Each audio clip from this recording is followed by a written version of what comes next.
Hey, welcome into Rob Wright's Gen X Pop Culture. Hey, what happens when John Wayne does a comedy, and what historical significance does it have? Does it have anything that's in history? Find out in a minute when we cover McClintock.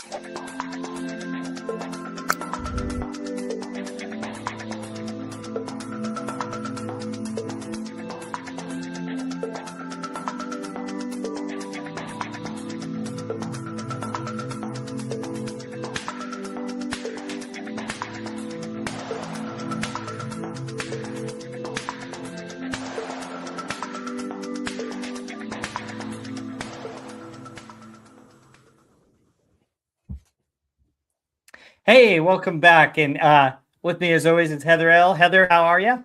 Doing good. How are you? Doing good. Okay, we've got an interesting movie to cover today. It's actually a Western comedy, which is interesting because most Westerns we cover are just straightforward Westerns with historical background. But this one tries to be kind of a romantic comedy, something that's a little bit unique and different. Not always the best, but hey, it's something Yeah, something unique. something So, different.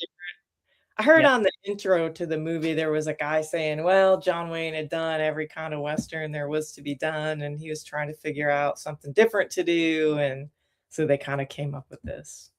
yeah, yeah. And I was wondering if he was trying to appeal to a more broad audience, but this movie has some interesting historical backgrounds because it's set in 1895. Now, it's set in a fictional town, but it's kind of funny, and we're going to get into this. We're going to tell you kind of some history behind some of the people, some of the Native American tribes, some of the historical things that happened in 1895, and where we think this might have supposed to take place.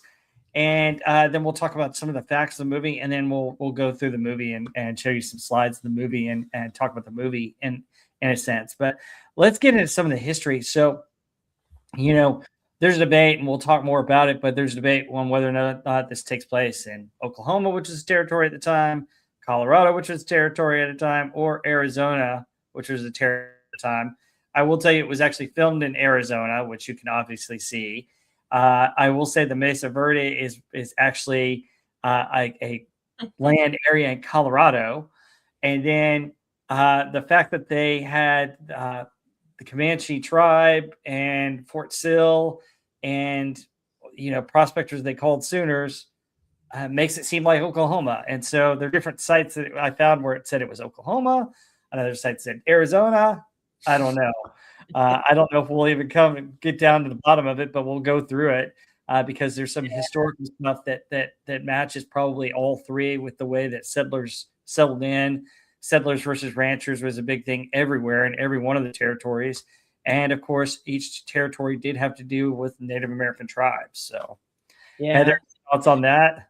Kind of like generic Western town, right, for this Mhm. movie, Yeah. where they're not getting too specific. But it did seem like they wanted it to kind of be Oklahoma. The Sooners thing and just where they were in the time felt like they were trying to have the movie set in Oklahoma without specifically really naming it. But I mean, it's pretty clear that it's in Arizona from the visuals, which great visuals.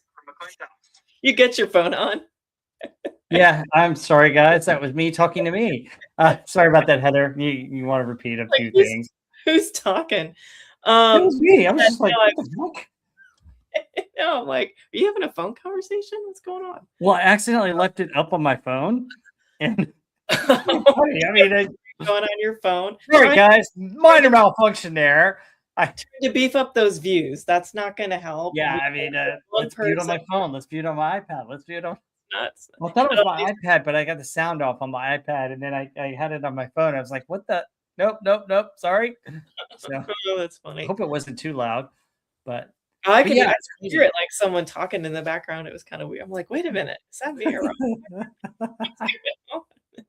But yeah, I mean, it's clearly Arizona, Southern Arizona specifically when you see it. I mean, there's no other place that looks like Southern Arizona with the saguaros and prickly pears and that the way that the landscape goes. So yeah, it was kind of funny. I'm like, yeah, you're in Arizona. You can pretend to be somewhere else, but We can clearly see where you actually are, which is actually a lot of like a lot of westerns are filmed in Arizona, but if they're like supposed to be in another state, they actually film in northern Arizona because it's more passable. Like the terrain and the trees and stuff can pass for a lot of other western states, whereas like southern Arizona is the Sonoran Desert, which is not anywhere else. So I don't know. Long enough on that topic, but yeah, interesting and great and beautiful shots, beautiful cinematography though.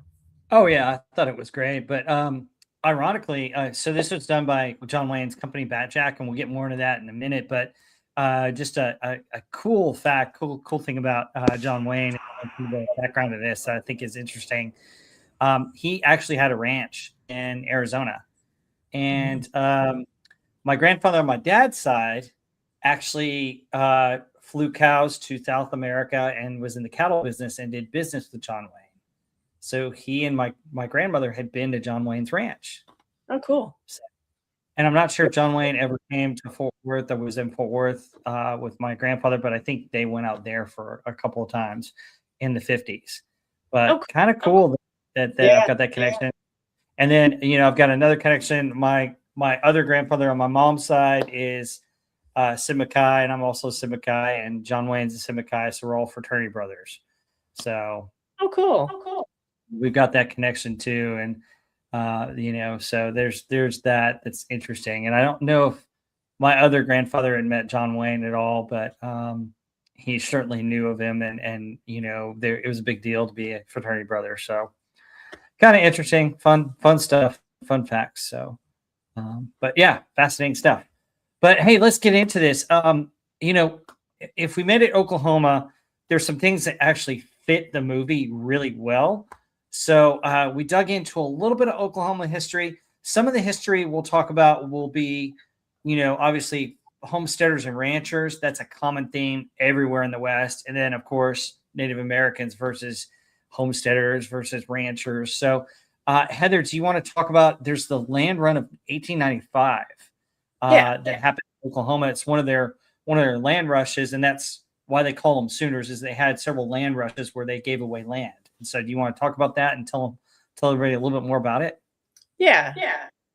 Ooh, I hear an echo. Do you hear Oh, that? Are you no, I on don't. again? Do you have me on again and like on something else? No, I don't. No, no, Okay. no, no, no. Nothing's on. Okay. I was hearing like a weird echo. Okay, the land run of 1895 was the smallest and the last land run in the U.S. state of Oklahoma. It came about with an agreement between the Kickapoo people and the federal government that gave individual Kickapoos 22,640 acres. The federal government purchased the remaining 183,440 acres and opened them up to settlers. The land run took place on May 23rd, 1895. It was delayed since 1890 because of a debate among tribal members over whether to accept allotment offers. Federal officials used unscrupulous methods. Was that some wampum? To I gain guess. Yeah. to gain the signatures of tribal leaders, and the Kickapoo Allotment Act was passed by the U.S. Congress on March 30th, 1893. The proclamation opening the land was signed by President Grover Cleveland.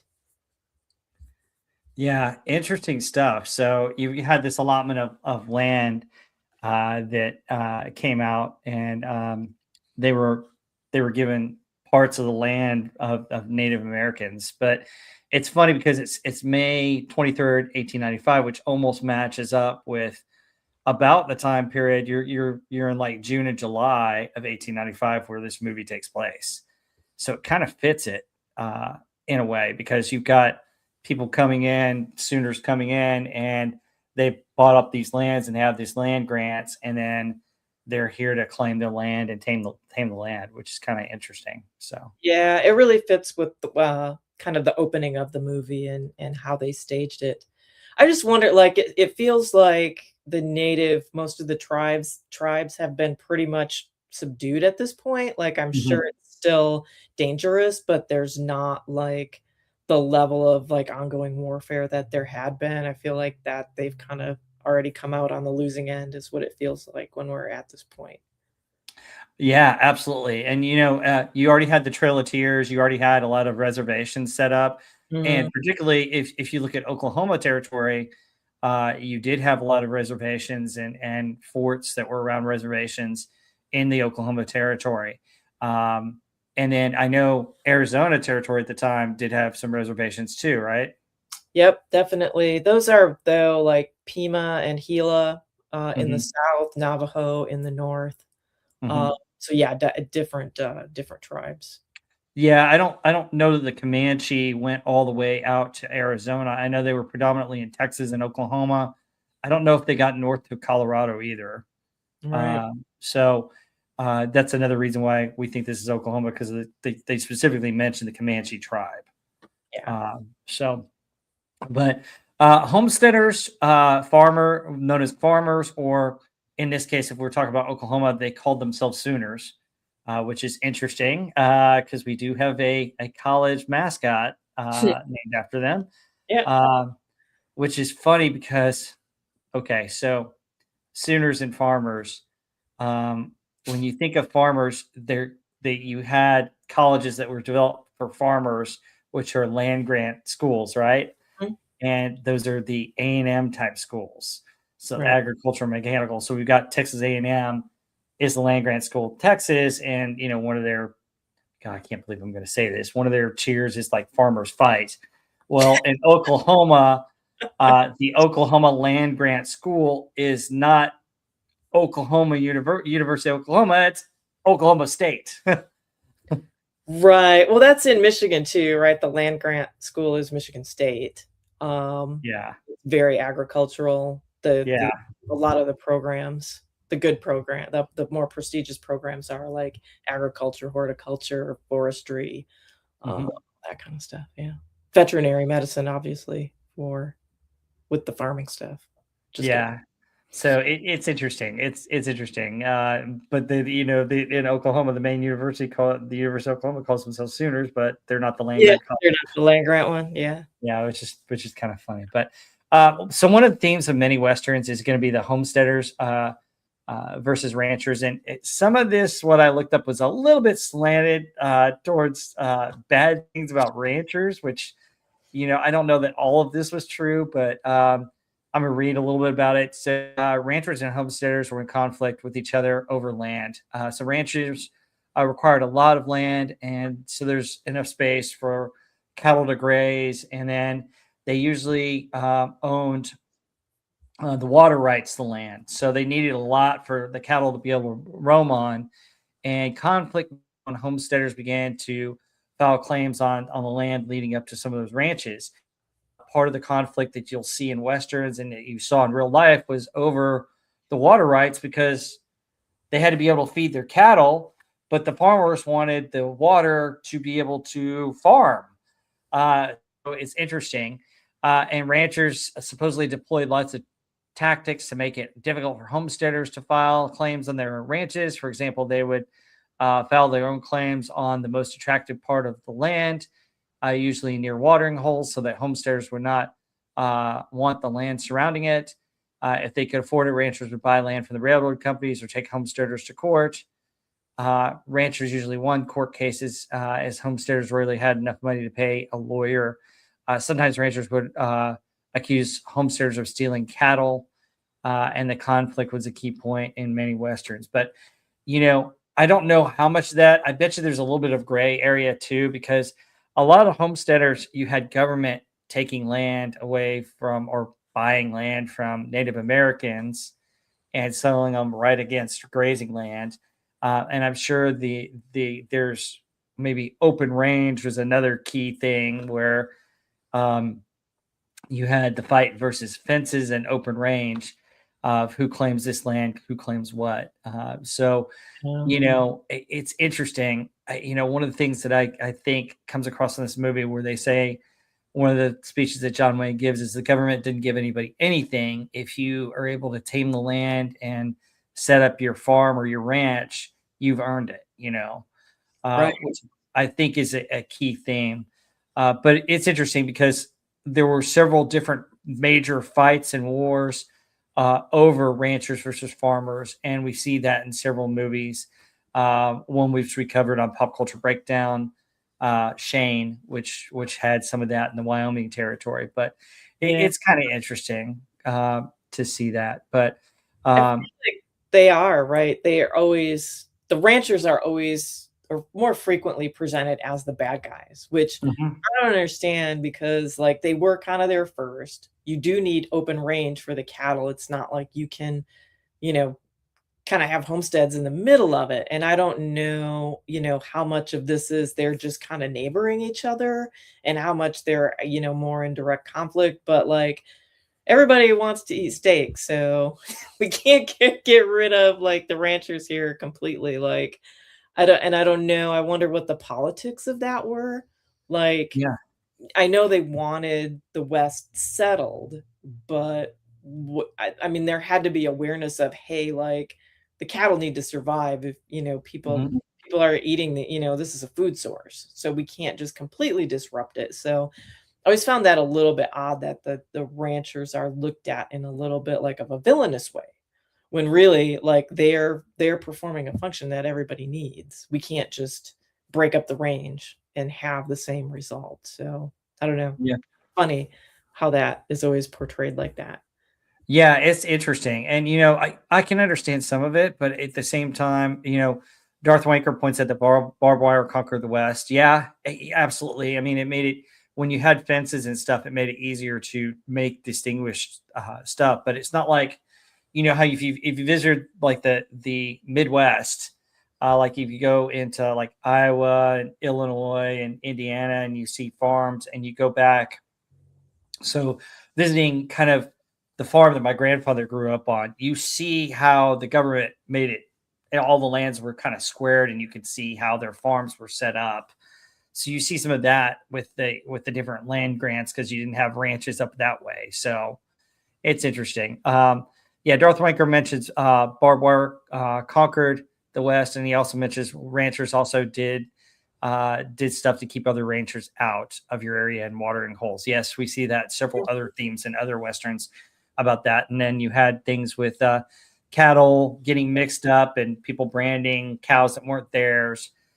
Common theme in the West, and kind of an interesting thing. I think very much truth to barbed wire and fences, kind of grazing areas and lands. And it's interesting to see that. And really, in my part of Texas, also we still had ranches and stuff around where we've got cattle, and they've got certain areas of land that you see here. So, And they need a lot of water, right? I mean, oh yeah, there's not a lot of water in the West, and you need it for farming and for the cattle. hmm Those are gonna be the best areas for the cattle, but you're also gonna be, like, diverting the water for farms. So, yeah, yeah, big fight is usually over water too, and hmm where you're accessing it because it's not like the Midwest where you got water and lakes and streams and a lot of rain, and it's pretty dry. And if you hmm don't have that one little bit of that water source, you gotta control it or you're not gonna make it.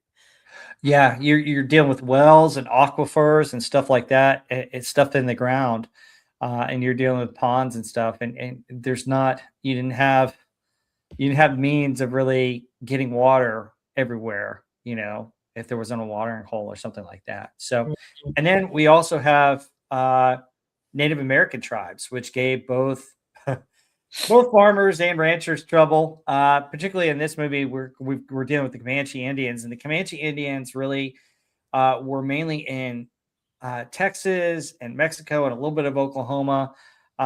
They actually ended up in different forts in Oklahoma and Texas, but there's a particular a Comanche tribe that we'll talk about in a second here. But do you want to tell them a little bit about the Comanche tribe and some of the notes we've got on the Comanche? Yeah.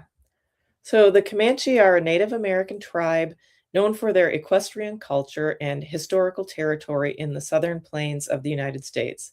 The northern Comanche um, encompassed, I have no idea. Oh, you got the pronunciation, Yamparika, between the Arkansas River and the Canadian River, and prominent and powerful Coatsoteca, who roamed the high plains of Oklahoma and Texas panhandles between the Red and Canadian rivers. The famous Palo Duro Canyon offered their horse herds and them protection from strong winter storms and enemies because the two bands dominated and ranged in the northern Comanche area. Yeah, so it's interesting how they did it. In West Texas, we do have Paladar Canyon, which is a Mm. place you can go. It's got interesting historical facts, and we're going to get to one of those in a minute here. But yeah, it's kind of interesting. Darth Wanker has some other stuff. Ranchers also did keep ranchers out, but he got an idea. Let me try to raise cattle in a desert. What could go wrong? Yeah. I'll tip your cow, your dastardly rancher. Yeah, don't get fooled. There's no such thing as cow tipping. That you go try tip a cow. Good luck. Yeah. Yeah. 100%. So in other words, don't do that. That's not a smart thing. That's It's not yeah. good. Not The a good cow idea. ain't gonna move, dude. That thing weighs a ton, you know. Not a good idea.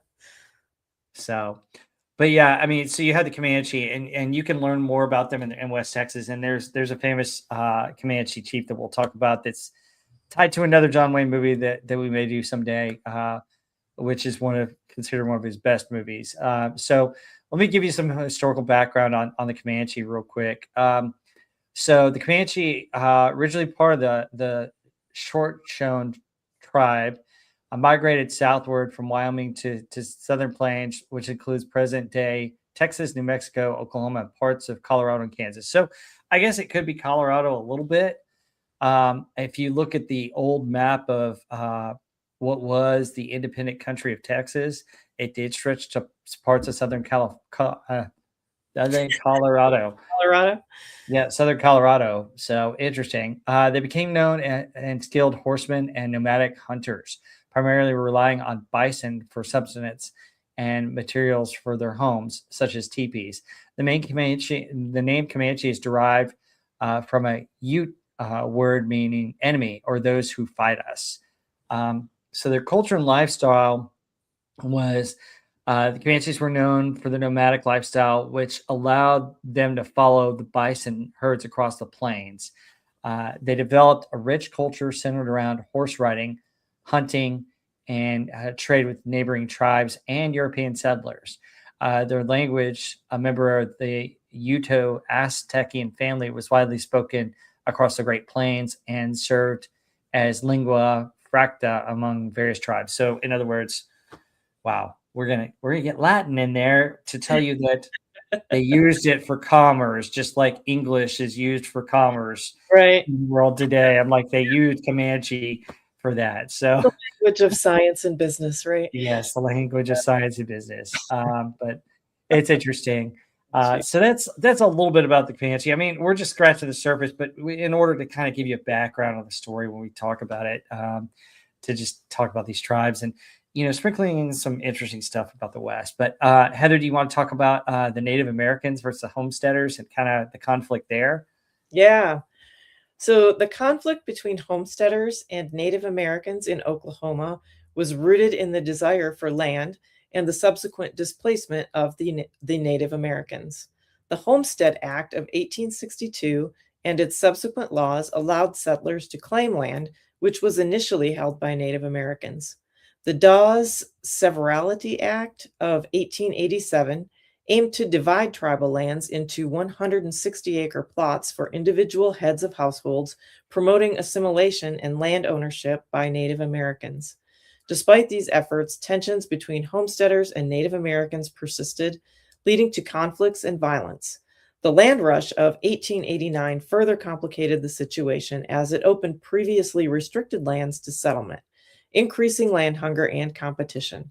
The legacy of these events continues to influence the relationship between homesteaders and Native Americans in Oklahoma.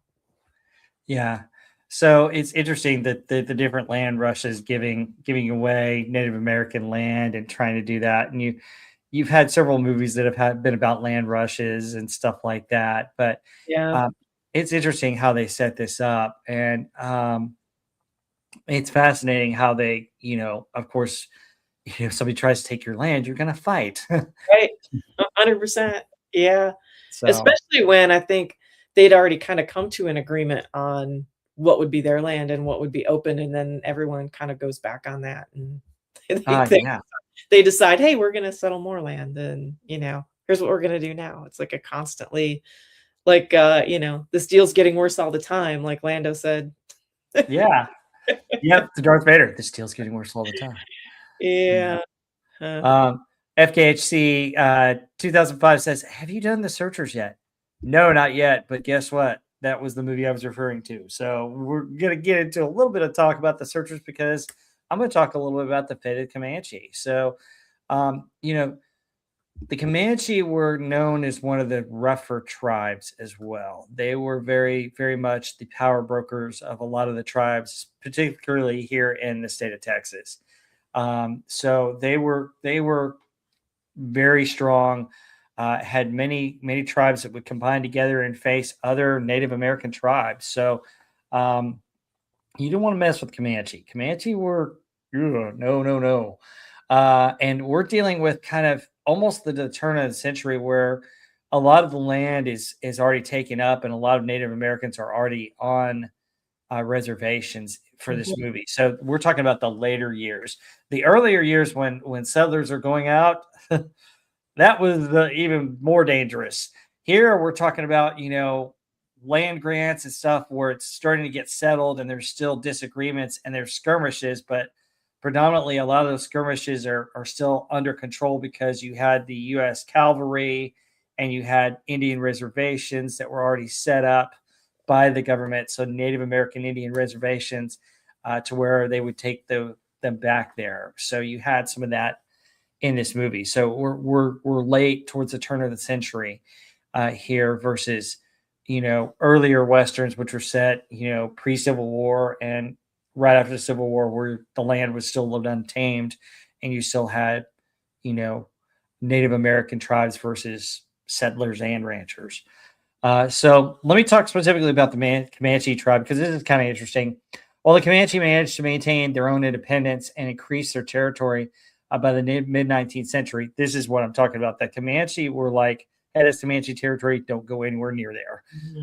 It's part of the reason why you see some of the, you guys are familiar with different trails and stuff like that. A lot of those trails were the cattle trails would go around Comanche territory because you wanted nothing to do with that.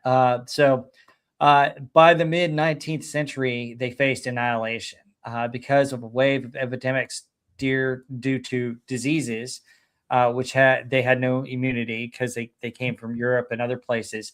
Smallpox and measles were big outbreaks amongst the Comanche as early as 1817 and 1848, and cholera in 1849 took major toll on the Comanche, whose population dropped from an estimated 20,000 in late 18th century to just a few thousand by the 1870s. So by the time we're talking about, they're close to dying out.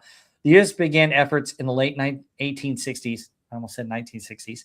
To move the Comanche into reservations with the Treaty of Medicine Lodge, which was in 1867, which offered churches, schools, and annuities in return for a vast tract of land totaling over 60,000 square miles, which, like we mentioned, Comanche territory. The government promised to stop the buffalo hunters who were steadily exterminating the great bison herds of the plains, provided that the Comanche, along with the Apaches, Kiowas, Cheyenne, and Arapahoes, moved to reservations totaling less than 5,000 square miles of land, but the government did not prevent the slaughtering of the herds. So unfortunately, the slaughtering continued. And I've heard different thing about buffalo that I've heard studies. This is just an interesting fact real quick, since we're talking about buffalo, that they tend to eat particular types of grass. They'll eat any type of grass, and cattle is a little bit more particular. So when buffalo would eat grass, it would grow back in more abundance because they're eating every little thing, whereas cattle are a little bit more picky about what they eat. And so the grass that the cattle don't graze on would tend to overgrow and kind of destroy some of the ecology. That's what I've heard. I don't know if it's totally true, but it's kind of interesting. I don't know all the ins and outs about that, but it's Well, kind of I mean, the bison are native there, so yeah. I would assume that it would be more normal, like, they wouldn't be destroying Mhm. the landscape versus cattle, where they're probably too, like, trying to do cattle in much higher numbers than what would occur in nature, Mhm. and so that's probably destroying the land as well, just the sheer volume of it. Yep, absolutely. Um, anyway, so the Comanche under I can't pronounce his name. A White Eagle is what I'll call him. Retaliated by attacking a group of hunters in the Texas Panhandle in the Second Battle of Adobe Walls. The attack was a disaster for the Comanche, and the U.S. Army was called in during the Red River War, which the Red River is the border of Oklahoma and Texas, um, to drive the remaining Comanche in the area into a reservation, culminating in the Battle of Palo Duro Canyon, which is in West Texas. Within just 10 years, the bison were on the verge of extinction, effectively ending the Comanche way of life as hunters. In May 1875, the last free abandoned Comanches, led by warrior Quanah Parker, surrendered and moved to Fort Still Reservation in Oklahoma, which is mentioned in the movie. The last independent Kauai and Kauai Apache also had surrendered. So, yeah, that's where the tie to Quanah Parker. So, Quanah Parker is his story background was he was taken as a child by the Comanche and raised as Comanche. Mhm. And that story is used and based, The Searchers is based loosely on his story. Oh, So, interesting. yeah, so that might be one that we'll look at later on. That'd be Um, but yeah, it's interesting. Darth Wanker also mentions the reservations are all out west. Well, I mean, you had the Trail of Tears yeah. too, so that moved a lot of those southern and eastern. Forest, yeah, Forest West.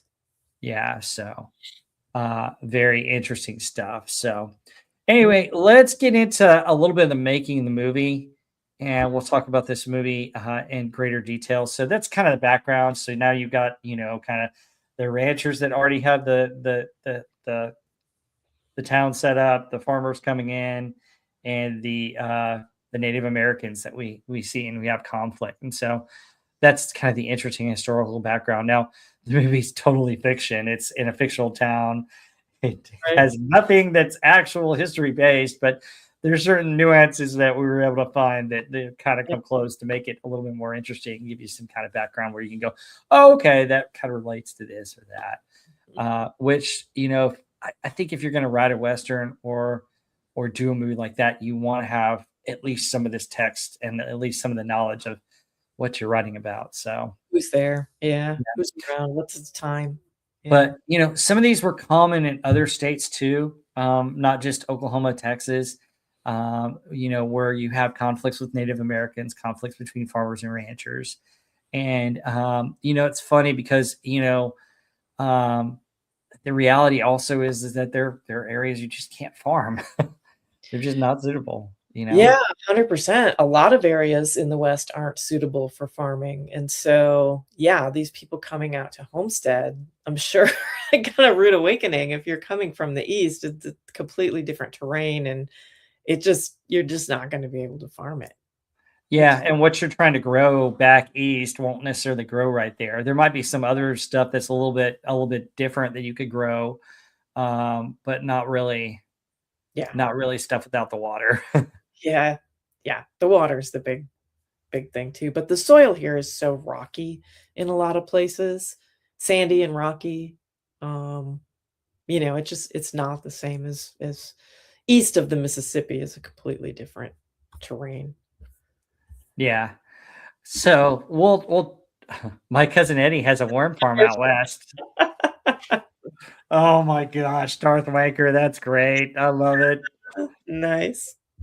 Yes. Actually, that was in Kansas, right? In National Lampoon's Vacation, he was Kansas, in yeah, I think it Kansas. was in Kansas, wasn't it? Yeah, it was Kansas. So Kansas, and then he moved to Nevada. So Oh god, that was funny. Yeah, yeah, yeah, perfect line. That's great. All right, let's just talk about some of the background of this movie. So the script was developed by John Wayne and a couple of other ghost writers. Basically, he wanted to express some of his disapproval for westerns and it's kind of a spoof on Westerns and how they represented Native Americans, his opinions on various things. Paul, a little bit political. There's some political nods. While it doesn't say things directly towards a party or anything, if you know who John Wayne is and his political views, you can pretty much point out and see what you want to see in this. And it basically contrasts all the other types of Westerns because it's basically a slapstick comedy. Part of the reason why he went in this direction also was that he'd done the Alamo in 1960, and it cost a ton to make.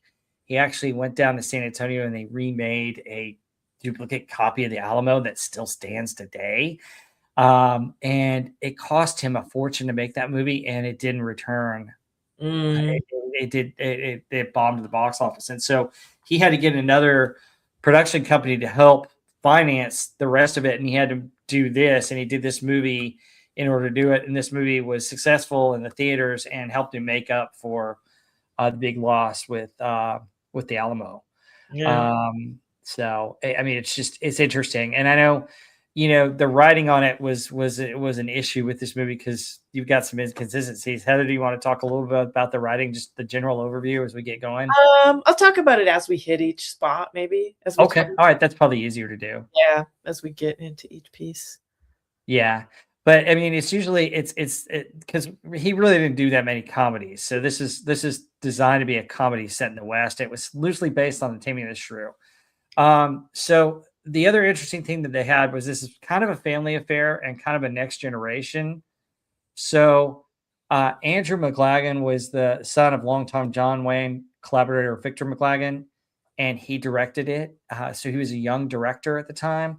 And John Wayne's oldest son, Michael Wayne, produced it. So you had a young producer, young director. So there was a youth movement for this movie, and that's kind of an interesting thing there.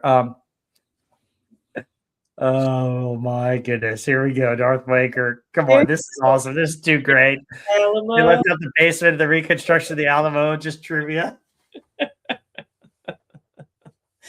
I love the girl in Pee Wee Herman. There's no basement in the Alamo. At that tour. I love it. Sorry, folks. Side note on this because he's referencing it, but side note, I'm in Texas. No, I'll prove it. The stars at night. Oh gosh, it's it's hilarious. Yes, I love that movie. That's a movie. If we don't do it on Pop Culture Breakdown sometime, we may have to do it on this channel because that movie's too funny. Big adventure. That qualifies as a Western, doesn't it? I don't know. I'd call it a slapstick comedy, really, but it's goofy comedy. It's hilarious. Though. I love it. Funny. I love it. I think it's hilarious. I mean, Pee Wee Herman trying to do bikes in the basement of the Alamo. I mean, come on. In that stream, we both got to get up and do the Pee Wee dance. Right? Yeah, I guess. I mean, tequila. No. Nope. Right. All right. So, the film, it was filmed in your state, right? Tucson, right? Yeah, it was filmed at Old Tucson Studios in Tucson, Arizona, and all the other stuff too. Like you can see all the cinematography, all the shots, the background. It's all Southern Arizona. Beautiful cinematography in the movie, but yeah, it's pretty. I mean, it's unmistakably recognizable as Southern Arizona with the saguaro, prickly pear, and stuff, and all the different mesas. But really cool. Looks beautiful. Yeah. And maybe an era where they have the Arizona state flag in there. That's nice. Yeah. So yeah, I mean, the Mesa Verde, actually in Colorado, which we mentioned, filmed in Arizona. However, Oklahoma is mentioned in the film. Matches up with the homesteaders of Comanche, which we already mentioned. Fort Still is mainly why we think it's Oklahoma and the land rush at the time. So, and we kind of covered that. But it's interesting. Some of these states. So Oklahoma became a state in 1907. Utah became a state in 1896. New Mexico became a state in January of 1912, and then Arizona was state number 48 in 1912 as well. So, yeah, I think what Arizona is 48, right? yeah. And then 49 and 50 are Alaska and Hawaii, which were like in the late Yeah. 1940s, early 50s. So, um, so the Longhorns in this movie were interesting. You know where they came from? Mexico? Yeah, Mexico Longhorns, and it's interesting because the difference between Mexican Longhorns and Texas Longhorns? No. yeah. What's the difference? Oh, it's Texas Longhorns are this, and Mexican Longhorns are this. Really? So their horns are kind of Metal. down. Yeah, Texas metal Longhorns. yeah. These are non-metal. I I don't don't know. know. I don't know. I just know that this became the sign of hook 'em horns for UT in 1955 because they were going to play TCU in a game in Austin, and it's the second school that decided to make their famous slogan while they were playing TCU, and the second school to lose to my alma mater while doing that. But we won't get into that. So that's another thing for another day. It's interesting because Maureen O'Hara talked about some of this, and one of the famous scenes that was her getting spanked by John Wayne, and that was actual.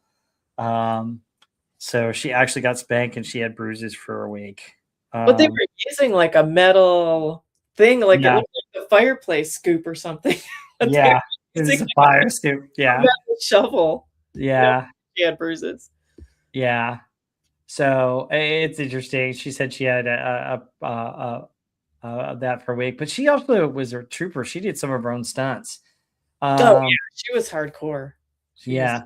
Hardcore. So we talked about the Alamo and some of the production stunts on here. So there's a scene in here that we'll get to where John Wayne jumps into from the balcony into a pile of hay.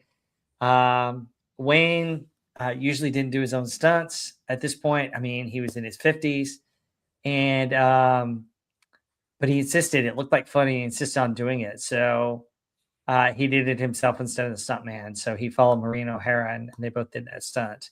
Maureen O'Hara stated in an interview that she wanted to do a stunt where she was supposed to jump through the plate glass a window. Mm-hmm. The studio not only would not allow her to do it, but wouldn't allow even a stuntman to do it. They insisted it was too dangerous, even for a trained stunt woman to do it. So they had to get a guy and dress him up in drag and do it. Yeah, funny. Which is interesting. The famous. Go ahead. No, I just think it's funny. I just wonder if back then they were like, oh no, it's too dangerous for a woman to do that. It's just weird. Now, I mean, you have all kinds of female stunt women.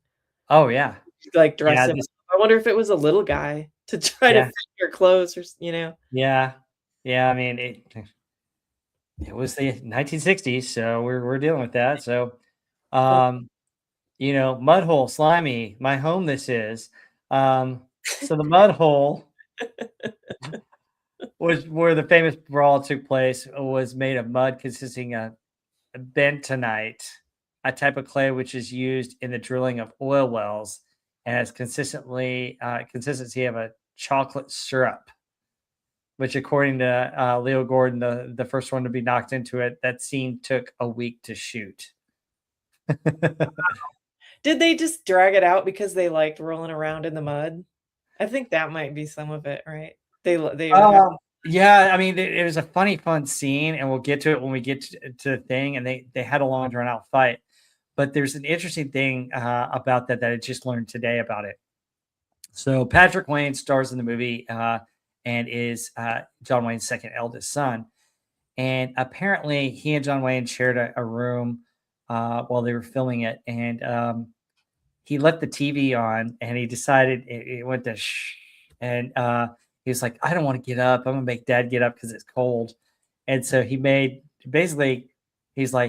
to sleep while John Wayne got upset and turned off the TV, and he kind of laughed after his dad turned off the TV. And so as a way to get his son back, John Wayne had his mudslide scene, Patrick's mudslide scene filmed last. Well, they filmed it, and the crew had already left, and so Patrick had to walk back to the hotel room all with in mud. mud. Yeah, and so this stuff that had chocolate syrup was freezing cold, and was like runny and snotty and nasty, and Nice. so that's kind of funny. That's I've heard all kinds of practical jokes. So That's a good Ward, joke. That's pretty yeah. funny. So Ward Bond and John Wayne were drinking buddies until Ward Bond's death in 1960, and they used to drink all the time and have fun. And one of the things that Ward Bond did supposedly was he put down a newspaper in between a doorway, and he goes, "I bet you can't reach across that newspaper and knock me out." And John Wayne goes, "Oh, you want to bet?" And then he slams the door shut. And so the door shut between them, and the paper's there. Well, John Wayne punched through the door and knocked him down. Oh my God. So you have all these famous stuff, and there's some famous practical jokes from what I've heard on several of his steps. So it's kind of funny. There's another scene where John Wayne is trying to get Big John Hamilton, who played Fauntleroy, to react properly to the scene where he's explaining how to fight, and he had to actually like step on his toes to get him to react, because he's this big guy that I mean, if you hit him or did something to him, he couldn't feel it. Yeah, right? He's just a big guy, you know. It was kind of weird where he's like kick him in the knee and like stepping on his toe, like, oh my God, what is this? Like he doesn't fight. No nose twisting or kick him in the knee, or it was like a Three Stooges kind of a moment, right? Yeah. Yes, very much. So this is the second movie in which he used the term pilgrim. The other one is The Man Who Shot Liberty Valance. And then the two leading ladies in here, they were called, do you know what their nicknames were? The Queens of Technicolor. That's interesting. Yeah. I heard that before. Yeah, because both of them were right of Technicolor, and they were the big stars. Yeah. Yep. And of course, Yvonne De Carlo, you know her from what else? I don't know. You don't know? What was she in? She was Lily Munster. Oh, really? Okay. Interesting. Yeah, she was Lily Munster. Yeah, she played Lily Munster. So different. She looks so different. Yeah. Oh, cool. Yep. Yeah. So this is the fourth movie that paired John Wayne and Maureen O'Hara, and part of the chemistry between the two is because they knew each other so well. You know, they really did use pheasants for the pheasant hunting scene.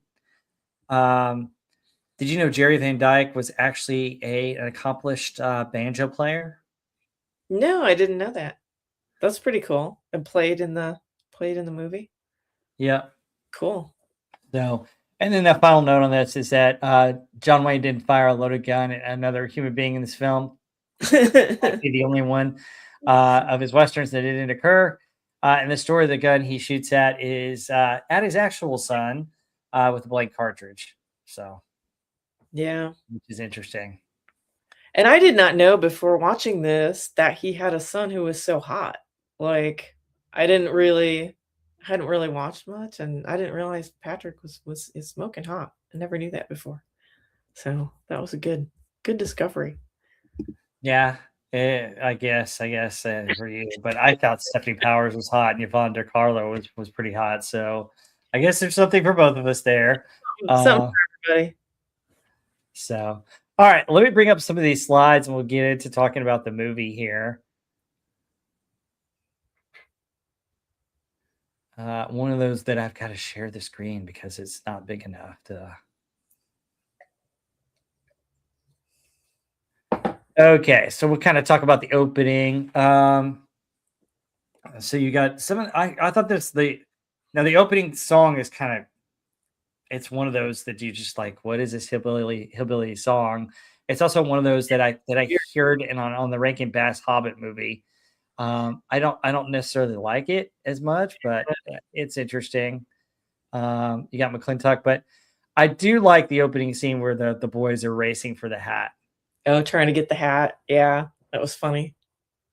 So I thought that was interesting. I thought you kind of sets it up, and then here's the cattle, and here's the herd that we kind of talked about, and then I didn't get a There are picture of them, but we were great introduced. shots in this Yeah, opening, right? Just beautiful cinematography. Some of the my favorite part about this movie was just all the shots in it are gorgeous. yeah, we're introduced to McClintock and his ranch hand, his head ranch hand, and then we go into the thing and we see the cattle, we see the herd and stuff like that, and then we see Bunny the bum, and he's an interesting character. Yeah. Guess just the town bum who they're used to, so they're all kinda just nice to him. Yeah, it's kind of interesting. That's a common theme in westerns. You had your town drunk or your town bum, Right. um, which is interesting, and they're actually treated kindly by this guy. And then you've got this scene right here where he goes and he talks to the ranchers, and I thought that was interesting. He talks to the Sooners. So Talks to the Sooners, yeah, and I don't know, I mean, I was kinda disappointed because I feel like they set up this conflict, and the setup was bigger than what happened. Like, it mhm. felt like this only happened to introduce the daughter's new boyfriend. Like, here's this guy who's gonna come work for him and end up being the love interest of the daughter, but this whole thing with the Sooners just never really went anywhere outside of a few scenes later. And I thought what he told them was pretty interesting that, it's not just that we don't want you here because you're disrupting our cattle operations. It's the fact that there've already been people try to settle this and farm, and you can't farm this land. It's not good for farming. And so you're basically kind of going to struggle and not make it. And then they never showed any of that, right? It's like that was disappointing to me that that never went anywhere. Yeah, yeah, it's interesting that they set up this conflict, and I mean, the closest you get is the fight that we're going to come to with the mudslide scene, but then you don't see That was anything else of the comedy. homesteaders after that. Yeah, That was comedy, which was part of one of my things about how this movie didn't quite land for me is they'd be serious then slapstick, then serious then slapstick. And like if you're gonna set up a serious conflict, then there should kind of be a serious conflict. But instead they just have this kind of, Animal House style fight in the mud, which was a little bit goofy. It's like this movie didn't know whether it should be serious or be a comedy. yeah, he kind of pivoted. Um, yeah, I mean, and then you've got the setup of the theme of statehood, which was common back then. You didn't want to have huge conflicts because then you couldn't get enough votes or enough people to vote for statehood. And to be Right. honest, there were some ranchers that were not necessarily in favor of statehood because if you didn't have statehood, you could still keep like open range, and that's a theme of a couple of other different movies. So it's interesting that the rancher here, the predominant rancher wants statehood, and the ranchers want statehood, and they're feeling that they need these people to be able to settle the land, but they need to do it the right way. Mm. So, but we're never fully introduced. You're right. We're never fully introduced in the right way to do that. It has no So, for spending time on it, it has no impact on the story. yeah, yeah. So, but I think it sets up a conflict between Mr. Douglas and McClintock, which that pays off a little bit, but not a whole lot either. Douglas is kind of the politician trying to sell the land to homesteaders, and then you've got this have and have not kind of theme here that he throws out there too. I feel like if all of that would have come to a head, right, with the settlers and with the Comanche, and like he and his wife would have kind of had to band together to resolve the fight or stand together to resolve this fight, it would have felt like an earned makeup at the end instead of what Mhm. actually happened. Then I would have felt like, yeah, that's good that they made up and it was a happy ending as they actually came back together it as like they had to band together and kind of set aside their differences. But they didn't. There was just all this random stuff that happened, and I felt like it didn't. I don't know. It could have been written a lot better. All this Yeah. could be used as part of the story. Well, and I think that the problem here was that he was trying to make too many statements about the West, but there wasn't a seemed like, oh yeah, let's include this. Oh yeah, let's include this. Oh yeah, let's include this, rather than, Yeah. a straight line story.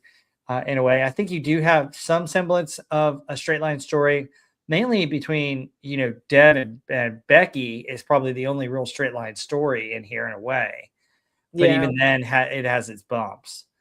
Um, all right, so when you get past the opening scenes, McClintock addresses the settlers, can't farm on the mesa, and then we're introduced to Mr. Birnbaum and Davy um, in the store, the main store here. And Davy's actually a Native American, and I thought this is kind of interesting. You've got a Native American character who has a college degree, who does the accounting and does all kinds of businesses, runs all kinds of businesses around town, very established, and that was unique for Western. Yeah, I kind of like this, and I wish they would have kind of, used this more too, because I thought, oh, this is going to be good because they've got this Native American in a unique portrayal. He's educated, but still kind of discriminated against, even though he's like educated and working, which was kind of, I thought, what a lot of people said their goal was. But then people don't really respect him anyway, and they show it here. And then this is another storyline that I kind of wish I would have liked to seen more prominent in it. So it seems interesting right here, the way they started off. Yeah, and Darth Vader goes, "Yeah, it's kind of the 1960s comedy, just laugh one off, slapstickish." True. Yeah, I mean it is comedy. We're going into detail, a little bit more details on it. It is a slapstick, but then that's the problem, right? Then don't try to be serious, Yeah. right? Like, if you're gonna be a slapstick comedy, be a slapstick comedy. And I felt like this didn't know what it was gonna be. It kept waffling back and forth, Mhm. which kind of made the comedy not land for me, I guess, is where I'm going with it. And the Yeah. story wasn't the serious story wasn't developed, and the comedy didn't land because it wouldn't go full on comedy slapstick. It presented itself as serious in a lot of these moments. Yeah. Yeah, I didn't I like this movie a little bit more than you probably did. I love the slapstickness. I love the spoof on westerns, but I took it more as really a spoof on westerns, versus the whole thing. But I can kind of see where you're coming from, Heather, watching this and looking at it. Okay, what's the storyline? Oh, you're going to jump here and then you're jumping there, back and forth, and there's no streamlined storyline, which that makes sense. I totally understand. And Herc 130, thank you for jumping in. Yeah, hey, Thank you for saying hi. Thank you everybody in the chat for saying hi. I know I haven't recognized enough of the chat, but if you post something in there, be sure to say hi. Anyway, so we've got Birnbaum's store here, and then he gets the letter about Katie. I thought this was kind of a funny scene where he goes into the hotel and he gets the key, and you've got the kind of the brothel bar area, and Dev is trying to get a job, still trying to ask him for a job, and the prostitute goes, "Hey, Sonny," and he's like, "Ma'am," and then he like realizes what he's who he's right, saying, right, who he's talking to.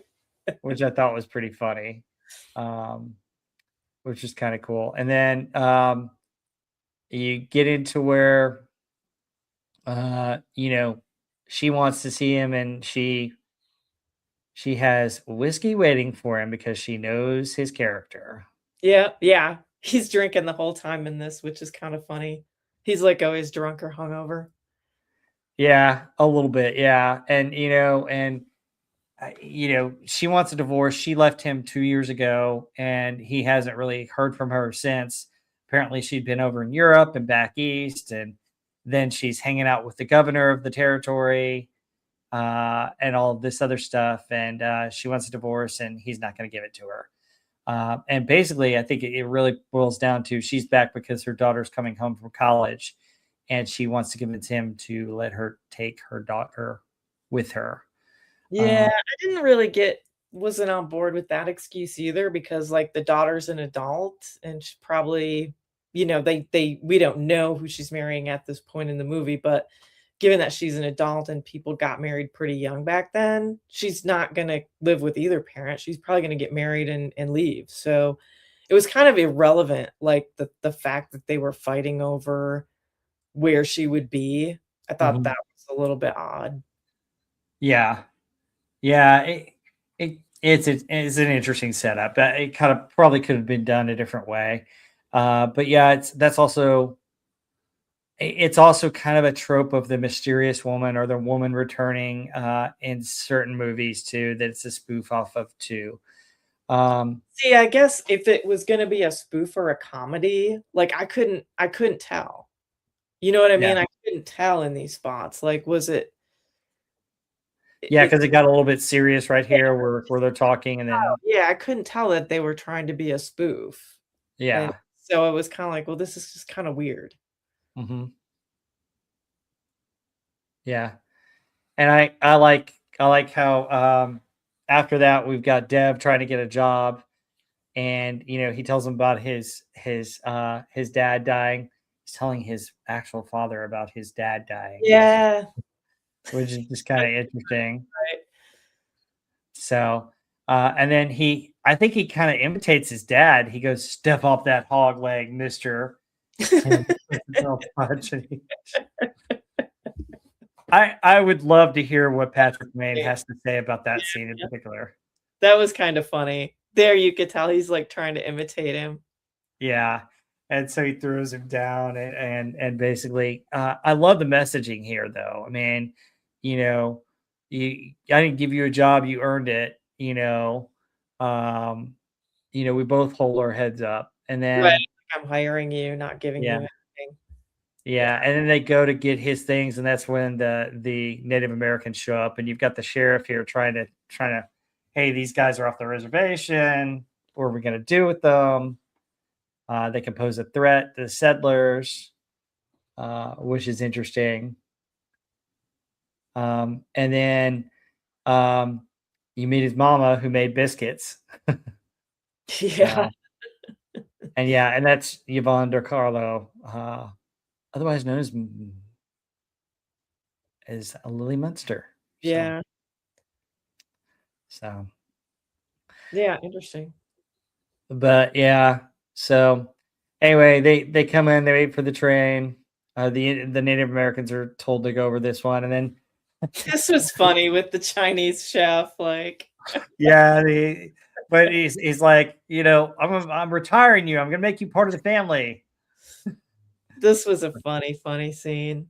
Yeah, Yeah, and he's like, "What? Part of the family? Like, you're all crazy." yeah, exactly. But and then later on we're there at dinner, and how is everything? And he's like commented about the soup, and everybody gives him a bad look. He's like, otherwise fine. Yeah, So that was funny. He was good. Then yeah, you and didn't then really see him much after that. I mean, he no, just you don't. You see him with the cattle and a couple other things yeah, just a little at the party. Um, so anyway, and then Katie moves back in, and she calls the guy prepossessing, and it's interesting how she reacts with this. Um, she meets Mrs. Warren, which she can't get the name right, which I thought was kind of funny, but Yeah, this was kinda weird too. It felt like they were trying to put the new woman in there as a way to, like, "Oh, she's gonna be jealous," but then that storyline never really got developed either. Felt like they were trying to make that a thing, but it never when it wasn't really. yeah, I don't know. It's an interesting side note. I think there's a little bit more resolution coming up with the whole stairs thing and sitting on the lap. Which brings a little bit of resolution to it. But yeah, I mean, some of the storyline wasn't quite there because you got the other girl at the bar who you're going to see here that Maureen O'Hara just dusts off really quick, which is really kind of interesting. So, um, they're not going to talk, and he goes to play chess, which actually John Wayne did love to play chess, and apparently he had big hands, and he would sometimes hide a piece in his hand, like he put his hand around a piece so you couldn't see, and then he'd move it. So apparently he Right. would, yeah, in real life. But Right. anyway, she goes down there, and I the one line that I love is where he describes their fight as Indian fighting. He's like, it can wait till morning. So, Right. so, and then there's the saloon girl right there, and she's like, "Oh, I'm learning a game of chess," and she didn't buy that for a minute, and she basically, really, shoos her off really quick.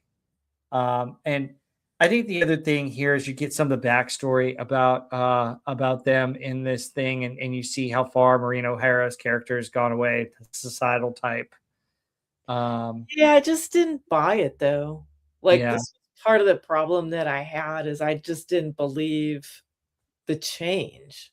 Hmm. Like, she's too old to have that have happened in the last 2 years. I mean, they've got an adult child, and so when they give all this backstory and he's given whatever his nice little speech about growing together, and people talk about all the stands that she made for the town and against, the natives and all this work that she's done, like, that's describing a completely different character. It's not someone doesn't change like that in 2 years, their Hmm. fundamental character. Like, to grow up to be married to someone on the frontier, working hard, you would have been tough, where it takes a lot of character. You would have been upfront and honest.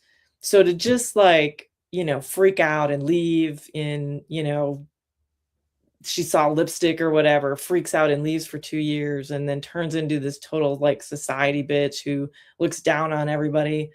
I just didn't buy it. Like, I feel like this would have been a lot better if they would have left out that backstory. Like, maybe he just got drunk and found this, woman who was a bitch already. She's from New York, she's high society, never really fit in there. And then you could just completely play the comedy angle of she just doesn't belong in this environment. She's, thinks she's above everybody. She's from a different part of the world.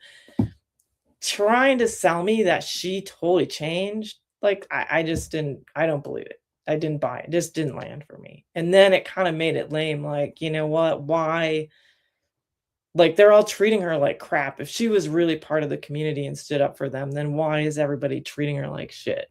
And why didn't he try to make it right? If she had been a good wife and a partner, why is he just being dismissive?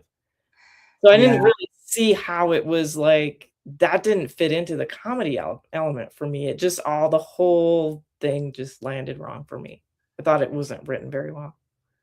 Yeah, I think it was a satire on social political things. I think what happened is that I don't think it did a good job of explaining that she probably, when they got wealth, it changed her. Is what I think they were going for, but they didn't explain that very well. So Yeah, it just didn't land for me. I don't yeah. I don't know. I mean, you could try to, like, justify it in your mind, but then how is she then all of a sudden back? Like, Hmm. that just it just does not it just didn't feel right to me. It just doesn't feel authentic to me. It feels like it was all contrived to make this happen when it's just not organic storytelling. There was no you're telling me this, right? You're showing me one character, and then you're telling me it's something completely different, which I don't think is good writing. Yeah, and I can totally understand that because like you're basically explaining their whole backstory throughout this story. I With mean, there's exposition, yeah. right? And you're showing me something that doesn't jive with that. Well, yeah, and you're talking about like this part where he gives her back the medal that she gave him to trade for a case of milk for when Right. they were first settling the land. Um, it doesn't, you know, it jives in the sense that she'd forgotten who she was or who he was, and the fact that she never she kept calling him Mr. Birnbaum instead of Jake was interesting. But And I guess there was a take on somebody becoming a stuck-up snob, but I don't know. I can see your point where it doesn't fit the story as much. Yeah, No, it doesn't. You can't tell me. I mean, she's gotta be, like, 40, right? So someone is fine until they're 38, and then in 2 years from, like, 38 to 40, they just forget all the roots and all the people they knew and become, like, a snob, mhm, and I just it just seems so inauthentic. That's what I didn't like, she shoulda just always been a snob and always been a bitch, and somehow he just, married her off from whatever. yeah, It didn't trying to make her just change in 2 years, it was weird. I don't think it worked. ah. So they get the news that one of the Native Americans is going to be hung. Um, let's see. Darth Wanker says this. It could have worked if the rancher Slither's Native American was some type of issue they disagreed on. Maybe not the reason. S- yeah, I Or if mean, he actually maybe did have an affair, I don't know, it couldn't be something so silly, yeah, right? I mean, and then that they would never talk about it, I just thought it was I don't know. But anyway, we've beaten we've kinda beaten that piece to death, yeah. I but mean that the dead horse. So anyway, so they try. The sheriff tries to get involved with trying to stop the hanging, and the settlers who think that the Native Americans have stolen one of their daughters, um, they defy the sheriff. So, I mean, mm, honestly, part of me would have been like, most of those Sooners are going to jail for this. right? They should have. Like, Yeah. what that kinda didn't get resolved very well either. So, Yeah, 'cause the yeah, girl's just, like, off yeah. So with the you got this guy with the shotgun going, "Hey, she's gone, isn't she?" And John Wayne's not like, I'm not saying anything. You're holding a shotgun in my belly." right. That was No. good. Which I thought was good, and then it come to find out that, one of the ranch hands had taken her out for a, For a ride. sunrise, Yeah, ride, and the yeah, horse got away. Um, Gee, how did the horse get away, I wonder? yeah, Um, that was good. and then John Wayne just basically, is able to knock his gun down and basically gives him a piece of his mind, and you've got the famous line here that John Wayne's, well, I'm not, somebody ought to belt you good. I'm not going to do it. I'm not going to do it. The hell I'm not. And then he belts him. So, I like that. That was the best part, like, "I'm not gonna do it, then I'm not gonna the hell I'm not." That's the best part. I love and that he part, hits him and he goes down the you know? mudslide. Yeah, go down the mudslide. And then they get into this big fight and Catherine gets involved. And I thought this was interesting because she takes a feather out of her hat and she's whacking people in the butt with it. Yeah, this was pretty funny. This was a good scene. Yeah. The mudslide scene is the best part of the movie. Yeah, this is a great fight. I just wish they should have, like, leading up to it, we should have known it was more of a parody and a slap. I mean, that was again, it was kinda serious for a second, and then all of a sudden we're like, Animal House crazy. But this is great. Yeah. I wish more of the movie had that tone of the Yeah. mudslide. The whole thing should have been that instead of trying to pivot back to serious. Yeah, but I mean, everybody gets knocked down. It's just Yeah. it's hilarious. And then there's the Native American who just got freed. He's the chief at the time, and he's like, "Oh, good fight, very funny." Like, and then he has Yeah, the famous line, which my one of my grandfathers just loved in this movie. Would always go, "Where the whiskey? Where yeah, the whiskey? Big party. Where the whiskey?" You know. So. yeah, that's good. That was pretty funny. They all fall down in the mud hole. Yeah, and there's John Wayne, the first fall down on there, and then she's like, "Oh, I'm gonna finally get him," and she does stick him, and then she gets knocked down, and Maureen O'Hara really did go down there, and John Wayne really did fall down the mudslide. Um, Yeah, that's great. so She's all covered in mud. yeah, and I think some of the close-ups they had to do the next day, and so they were freezing cold because they shot this like from October through January, and it was early morning, and they had to redo the mud on her. So, um, so it's pretty funny. And then they get back to the house, and I did like this line, and there, Katie goes back up after he fails to try and get her to wash him off, and they go get drinks. If we had any decency, we'd be washing instead of drinking. That was Yeah, funny. just drink anyway. Nope, let's just drink. Forget it. Yeah. That was good. Yeah, that was a funny one. So, and then you have the next day, where uh, Oh, she before could. Becky Yeah. comes home, you have Mrs. Warren has an interesting. I thought it was an interesting confrontation. Basically, you've got a black eye, and then she goes and basically talks to her woman to woman. Yeah. Yeah, the main thing I thought was, "Do you want another black eye?" Is basically what she's telling her, Yeah. which I thought was good. And then, Becky, we're introduced to Becky, and she's got the parade and stuff, which is interesting. Oh, the dude that comes with her is just like, oh my God. Oh yeah, Junior The Douglas. Yeah, Junior, the Yeah, college dude. Oh, yeah. More of him in a minute. mm. And then we got the Comanche tribal leaders, the chiefs, which I thought were good. And there's another shot of Davy, and I thought this was a good scene. This one, they This could one, have done more with that story with Davy, because I thought yeah, he was a good character. yeah, he was a good character. I wish they would have put a little more with him. Yeah. And Dev accidentally trips over and opens up some of Becky's luggage. And you could tell there's kind of an interesting chemistry there already between Dev and Becky, I Well, yeah, think. 'cause he's smoking hot. Yeah. So, Well, she is too, but come on.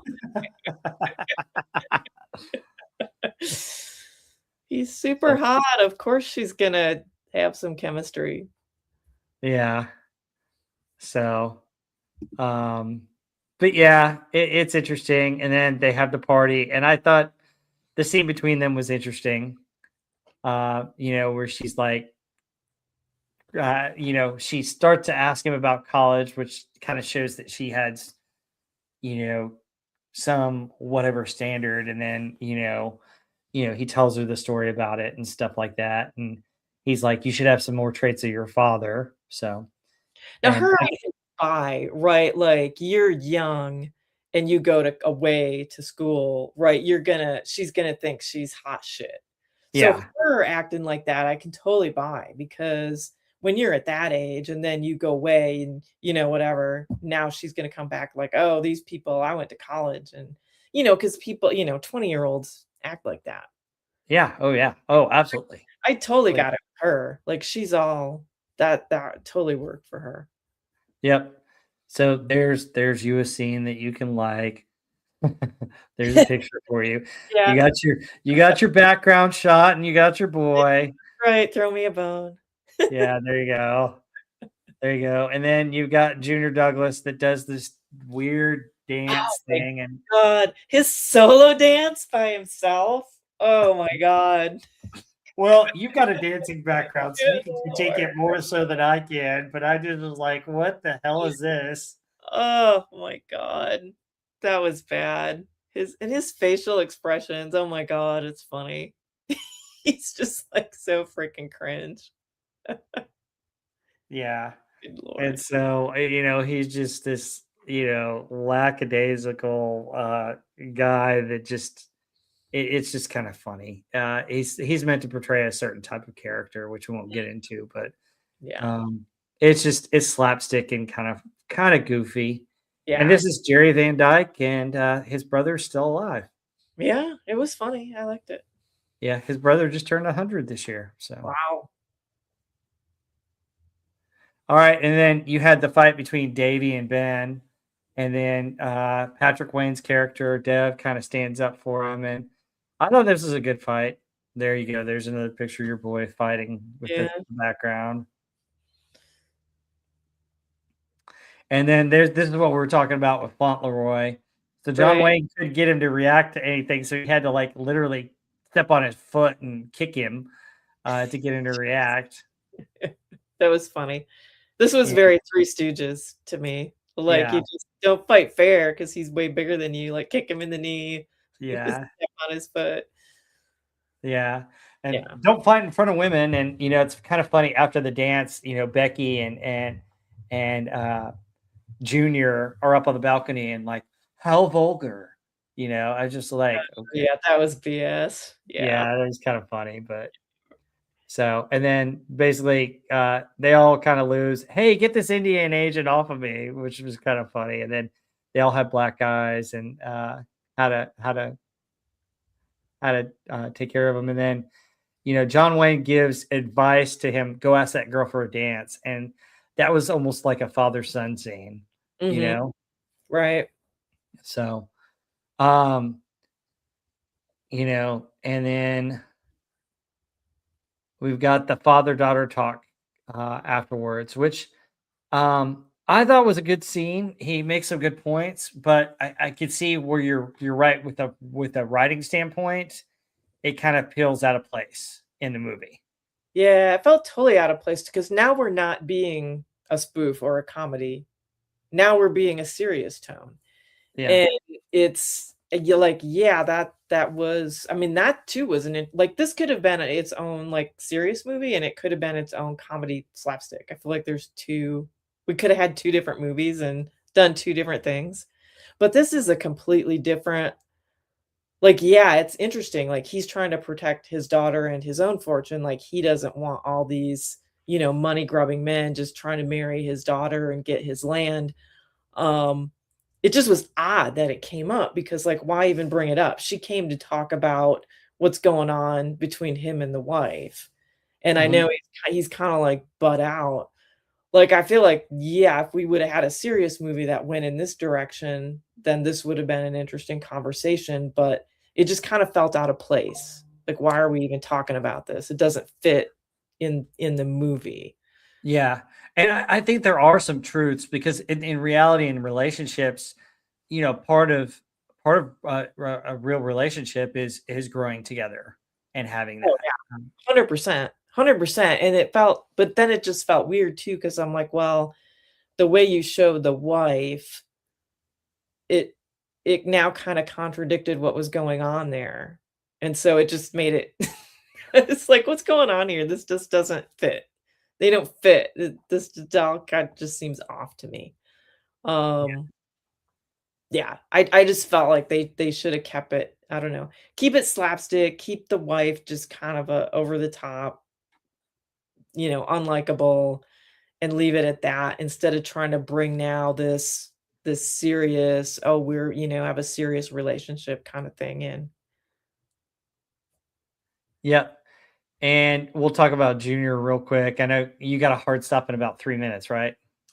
Um, yeah, I got a little bit more time, so Okay. All right. So Junior kind of visits, and this is kind of awkward too because the guys are playing chess, and Dev is kind of jealous, and he keeps getting a couple of different cigars, but Junior's over there talking to him, and then he he plays the banjo, and it's so funny how Dev reacts. He's like, he's got a cigar in his mouth. He's getting another one. He's got two burning in the tray. He's just like, I wonder where your head is at. this was hilarious. Yeah, he keeps getting more cigars so he can go over and look at what they're doing. Yeah. It was really funny. So, and then they start singing this weird song. But Oh, yeah, I mean, that's weird and cringe. yeah. So, and you know, Jerry Van Dyke is really a skilled banjo player. But Sure, it was yeah. kind of funny. And then John Wayne makes the voice. Oh, she got a lovely voice, just like her father. I thought it Right? was funny. That was And good. then he goes to leave, and his horse runs away. So it shows that he can't do anything in the West anyway.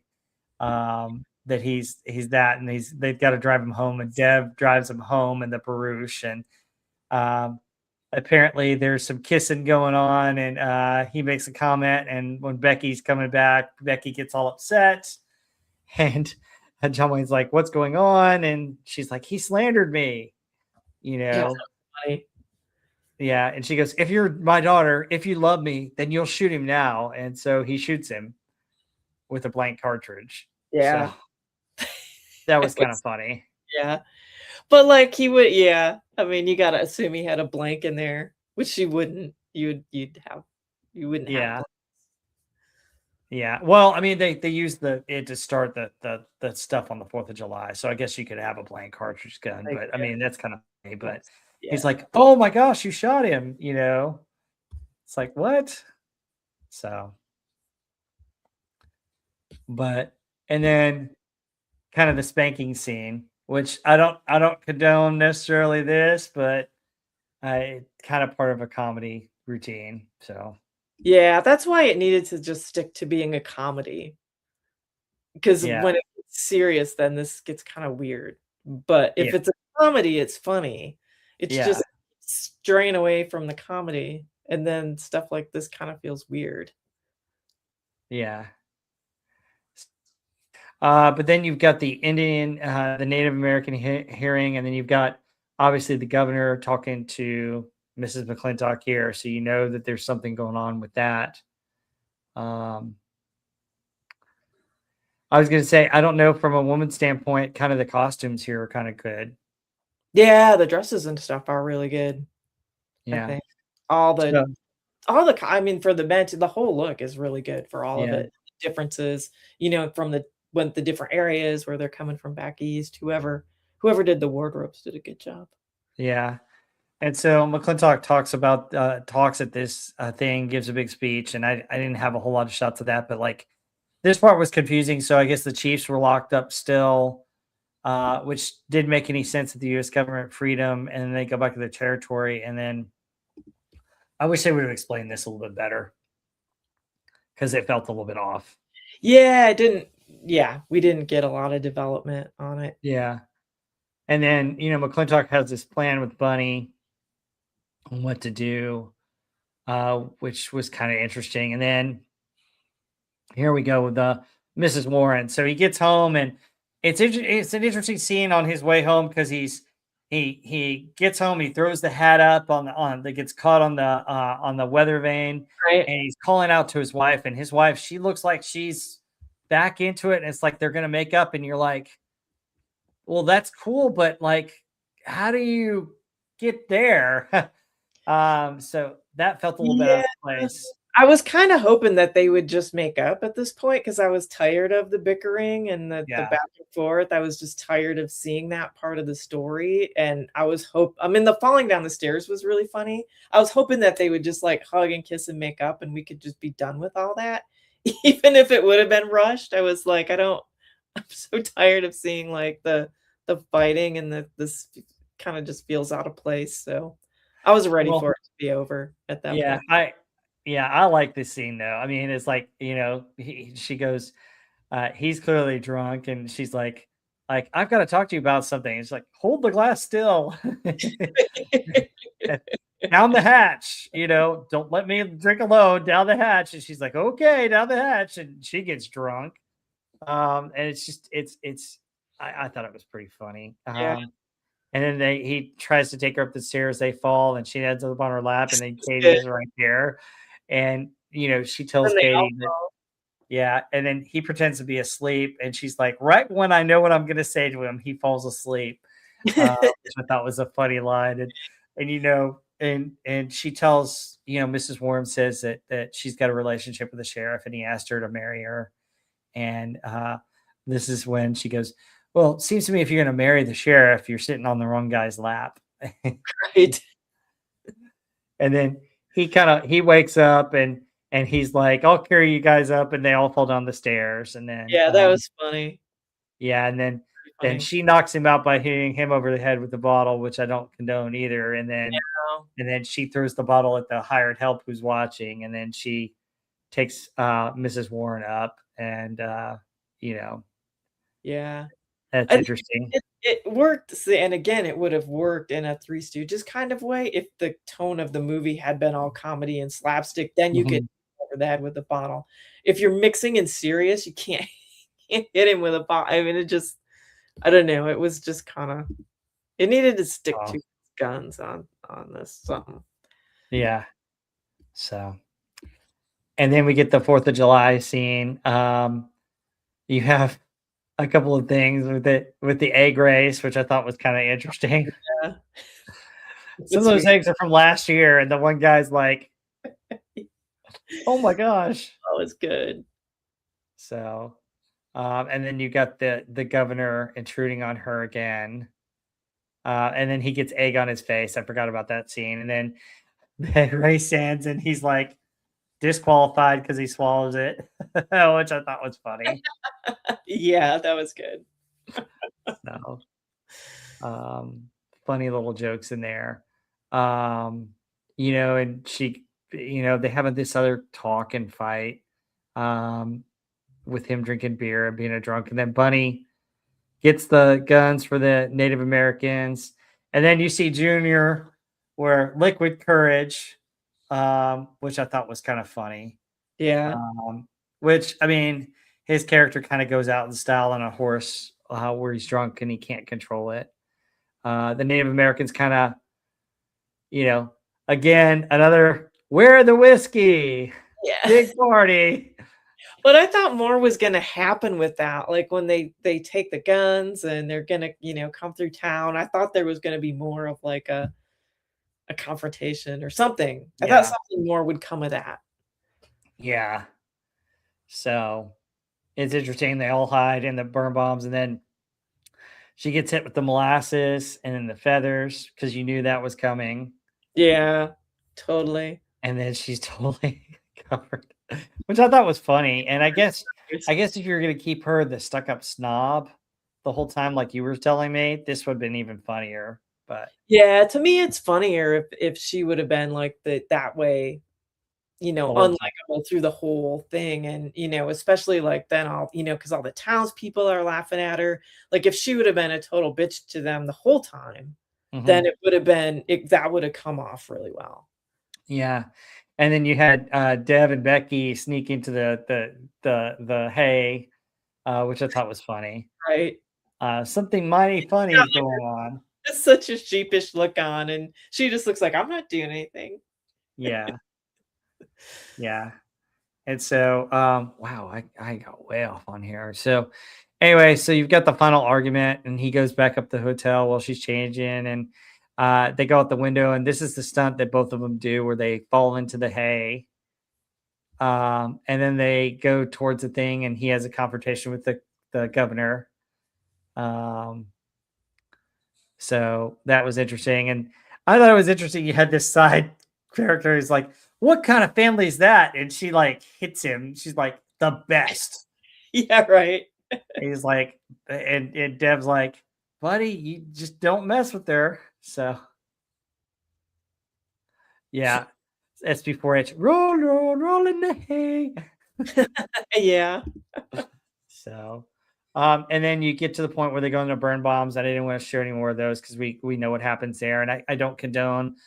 Marital things should be talked out rather than throwing things at each other. I just don't. I know it's for comedic purposes, but in real life, that's not a good thing. So they get out of there, and then she's climbing a ladder to get away. And this is a stunt that Maureen O'Hara actually did. Yeah. And she's chided about it by the stuntman, but she actually did it, and she actually does fall in the water. And I thought this was funny with the other woman right there, and she's like, "Oh, Mrs. McClintock, you're all wet," and she just Right. grabs her and throws her in the horse trough too. Pulls her in. This one actually seemed kinda like it would be more dangerous than going through the window because the water, I mean, she's falling in the water thing, which is pretty shallow. Like, you miss, you could, like, break your leg on Well, that. they had it on a hinge, from what I understand, to where it could only fall right that way, and Okay. like it was more of it looks higher than it It is. So looks she's more on the ladder, and then they hinge it back, and she just okay, jumps in the trough, and it's okay. about like 2 feet. So like Right. she's not really falling very far at all. It's like being on like a rate like a table and you're just falling into the back of the water. So Because it's not through as the window, they have a bunch of padding there, like, you're not, like, yeah. on the ground. It just feels like this was not the best place to land.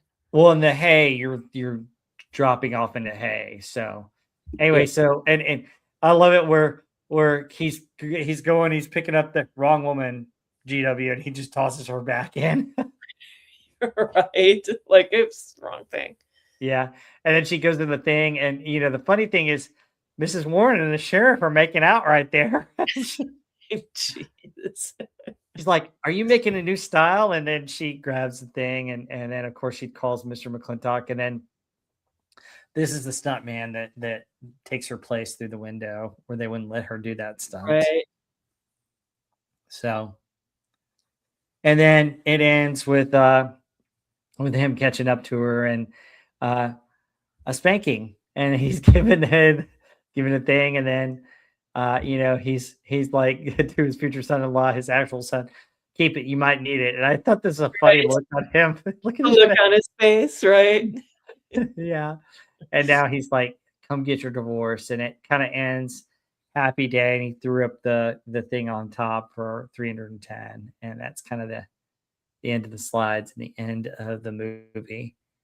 And But that was really so weird, like, after the divorce talk, like, I mean, it would have been better if they would have just made up after the stair fall, like, because now yeah. it's like, feels like even worse, like, why would you then just be made up? Uh-huh. That really seemed out of the blue at the end, like, it made no sense whatsoever, so, Yeah. I don't know. It had some funny stuff, it just felt kinda weird to me and inconsistent, but yeah, there was definitely funny moments. I wish it just would've stuck with funny, Yeah. instead If they of would have kind if of they would mixed. have It's a mixed bag. yeah. Um so you're saying that I think they probably tried to tie too much into something and either go for comedy or go for seriousness, right? Yeah, do one or the other. Yeah. Like a serious sort of character development story, with the Comanche, with the settlers. Then you could have like the talk with the daughter about the inheritance. You could have some actual character development of the wife, or just keep it totally ridiculous slapstick so that those moments were funnier. It didn't Yeah. the way they mixed it, it didn't always land for me. The comedy didn't. It just Yeah. made it feel kinda weird.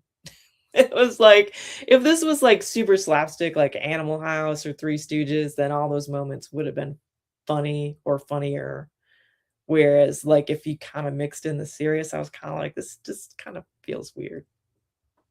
Totally understand. And then there's a lot of social political stuff that I didn't mention that I didn't want to mention on here because I don't want to go into anything kind of modern politics. But there's some modern politics that are in here that if you watch the movie, you'll totally get, or if you know John Wayne and where he stands, Yeah. you would kind of get that too. But I like this movie a little bit better than you, but I mean, it's probably because I took it for what it was, and I kind of knew some of the nuances and knowing more of these westerns, and Yeah. let's just move on that. But I can see your point where, hey, this line of storytelling goes nowhere, and we don't have any kind of resolution. What's going on here?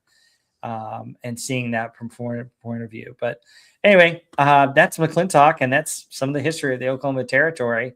Um, Interesting so history too. Oh Interesting yeah, I thought it the was area interesting. I mean, and how you can tie it in yep. with the Sooners and how you tie it in with the Native American tribes and some of that stuff is kind of cool, kind of interesting. Yeah, So, totally.